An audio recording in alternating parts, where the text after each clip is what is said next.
दिवाळी संपली, थोडी थंडी सुरू झाली आहे, तर आपल्या शरीराला पौष्टिक शक्तिवर्धक पदार्थांची गरज आहे। त्यासाठी मी घेऊन आली आहे पौष्टिक शक्तिवर्धक ड्रायफ्रूट लाडू, जे तुम्ही घरच्या घरी बनवू शकता। ते महिनाभर टिकू शकतात। असा हा लाडू तुम्ही एक जरी खाल्ला तर पूर्ण दिवसभर तुमची एनर्जी टिकून राहील। असा हा केसांना आणि हाडांना मजबूती देणारा चविष्ट आणि पौष्टिक ड्रायफ्रूट लाडूची रेसिपी आपण बघणार आहोत। चला तर मग सुरू करूया। नमस्कार, मी निवेदिता करलकर माझ्या चॅनेलमध्ये आपलं खूप खूप स्वागत करते। तर आता लाडवांसाठी काय साहित्य लागणार ते पहिलं आधी बघूया। तर आपण घेतले 100 ग्रॅम बदाम, 100 ग्रॅम काजू, 50 ग्रॅम मनुका घेतले आहेत आणि 350 ग्रॅम मी खजूर घेतलाय, काळा खजूर आहे तो, 50 ग्रॅम तीळ आणि 50 ग्रॅम मी कलिंगडाच्या बिया घेतल्या, 50 ग्रॅम मगजबी, 50 ग्रॅम पिस्ता घेतले आणि 4-5 वेलची, त्याचबरोबर थोडंसं जायफळ घेतलंय आणि 1 वाटी मखाणा घेतलाय, अर्धी वाटी खसखस घेतली आणि 1 वाटी सुकं खोबरं आणि थोडीशी अक्रोड घेतले आहेत आणि 7-8 अंजीर घेतली आणि अर्धी वाटी तूप घेतलंय। आता सर्वात प्रथम आपण बदाम घेऊया आणि त्याचे आपण बारीक बारीक तुकडे करून घेऊया सुरीने।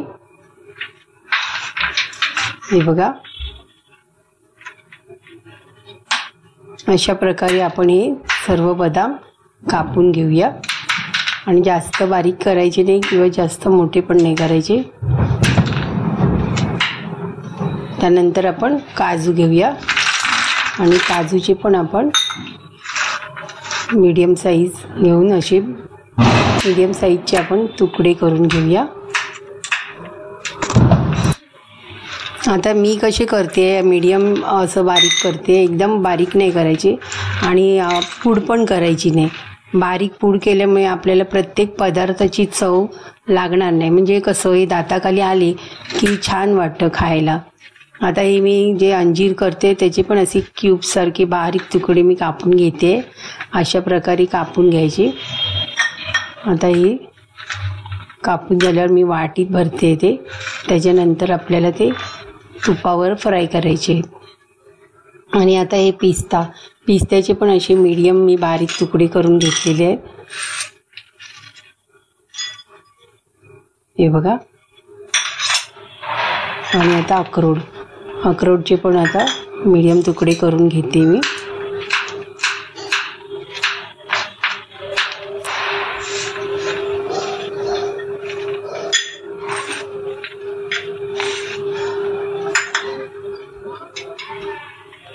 आता खजुराच्या बिया आपल्याला काढून घ्यायच्या आहेत आणि त्याचे पण आपल्याला बारीक तुकडे करून घ्यायचे सुरीने आणि वरचा जो देठ असतो ना तो पण आपल्याला काढायचा आहे।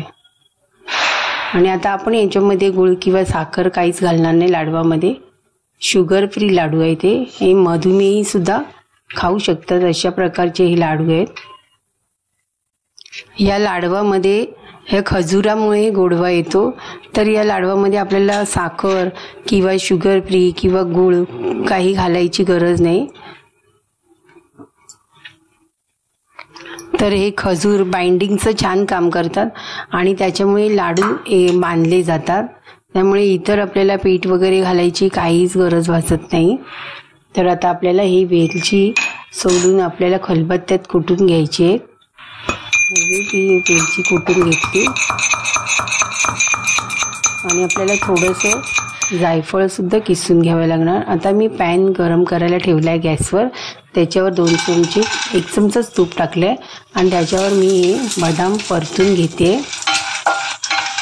बघा, अशा प्रकारे थोडेसे असे क्रंची व्हायला पाहिजे। त्याच्यावरच आता मी काजू पण घालते, तुकडे करून घेतलेले, ते पण आता परतून घेऊया। छान असे ब्राऊन व्हायला पाहिजे आणि आता मी पिस्ता पण घातले आणि छानपैकी परतून घेऊया पण त्याच्यावर। बदाम सुरुवातीला घातल्यावर ते छान होतात।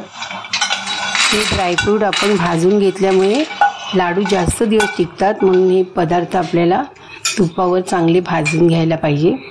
आता आपल्याला घ्यायचे अंजीर आता आपण हे तुपावर परतून घेऊया। 1 चमचा तूप टाकले आहे, त्याच्यावर आपण मनुका टाकले आहेत मनुका पण आपण त्याच्यावरच परतून घेऊया छानपैकी. आणि आपल्याला तूप जास्त नाही घालायचं आहे, कमी तुपातच आपल्याला करायचे आहे ते. 1-1 चमचा तूप टाकायचं आहे. आणि आता आपल्याला हे कलिंगडाच्या बिया परतून घेऊया. आता या कलिंगडच्या बिया तडतडीपर्यंत आपल्याला भाजायच्या आहेत. त्यातच आपण मगज बी म्हणजे भोपळ्याच्या बिया भाजून घेऊया. आणि हे सगळे ड्रायफ्रूट्स तुम्हाला कोणत्याही ड्रायफ्रूटच्या दुकानात सहज उपलब्ध होईल.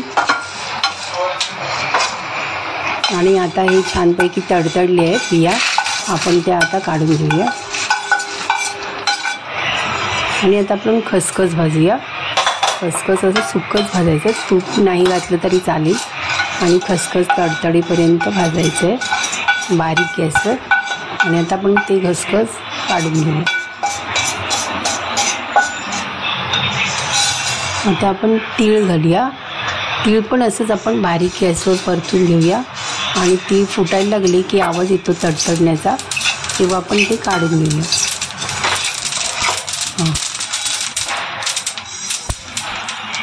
आता खोबरं आहे, खोबरं पण आपण छानपैकी भाजून घेऊया. हे भाजणं आवश्यक आहे, कारण खोबरं हे थोड्या दिवसातच खवट होतं आणि त्याच्यामुळे आपण म्हणजे त्यामुळे भाजायला लागतं. ते नाही भाजलं ना तर लाडू खराब होतात लवकर. असं लालसर थोडंसं करायचं आणि काढून घ्यायचं. आता मखाणा पण आपल्याला भाजायचे. असं आपण बघायचं ही कुरकुरीत झाली का, हाताने दाबून बघायचं. आता काढून घेऊया आपण. आता आपण 2 चमचे तूप घालूया. आणि आपण हे खजूर जे बारीक करून घेतले आहेत ते चांगले परतून घेऊया. एवढं परतून घ्यायचं की त्याचा लगदा होईल, अशी पेस्टसारखं होईल, तोपर्यंत ते परतून घ्यायचं. तुम्ही जर माझ्या चॅनेलला सबस्क्राईब केलेलं नसेल तर जरूर करा, कारण हे निःशुल्क आहे. ही बघा अशा प्रकारे पेस्ट व्हायला पाहिजे. किती छान पेस्ट झाली आहे. आता आपण ही काढून घेऊया. हे ड्रायफ्रूटचं जे मिश्रण आपण भाजून घेतलं आहे त्याच्यातच काढून घेऊया. आणि आता आपण ही मखाणं आहेत ना ती थंड झाली आहेत. आता मिक्सरला आपण त्याची पावडर बनवून घेऊया बारीक अशी. बघा मस्त पावडर झाली आहे. आता ती आपण एका वाटीत काढून घेऊया आणि ते सगळं मिश्रणामध्ये ती पावडर घालून घेऊया. आणि आता हे मिश्रण आपण सर्व मिक्स करून घेऊया, एकजीव करून घेऊया आपण. बघा हे गरम असतानाच आपल्याला हे मिक्स करून घ्यायचं आहे. आणि आता ही वेलची पावडर टाकूया आपण. त्याचबरोबर आपण हे जायफळ किसून घेऊया थोडंसं. बघा आणि आता गरम असतानाच आपण हे मिक्स करून घेऊया, कारण जेव्हा गरम गरमच ते लाडू वळले जाणार, थंड झाल्यावर नाही होणार. हे गरम गरम असतानाच आपण हे मिक्स करूया आणि लगेचच आपण लाडू वळायला घेऊया. आणि हे सहजच लाडू वळले जातात. हे बघा किती छान लाडू वळले गेले आहेत. अशा प्रकारे मी, आणि जास्त मोठे पण करायचे नाही, छोटे छोटे लाडू करायचे. एवढा मोठा लाडू पण खाल्ला नाही जात ना, म्हणून पण मीडियम साईजचेच लाडू करायचे. अशा प्रकारे मी सर्व लाडू वळून घेते. या लाडवांचं मी वजन केलं तर 822 ग्रॅम वजन झालेलं आहे. तुम्ही लाडू बिझनेस जर करायचा असेल तर करू शकता. बाहेर जर तुम्ही बघितलात तर 1500 ते 2000 या दरम्यान किलोचा भाव आहे. तर तुम्ही बिझनेस पण करू शकता अशा प्रकारे लाडू बनवून, किंवा मग घरच्या घरी पण तुम्ही बनवून खाऊ शकता. व्हिडिओ आवडला असेल तर लाईक करा, शेअर करा, सबस्क्राईब करा. धन्यवाद. पुन्हा भेटूया एका नवीन रेसिपीसोबत.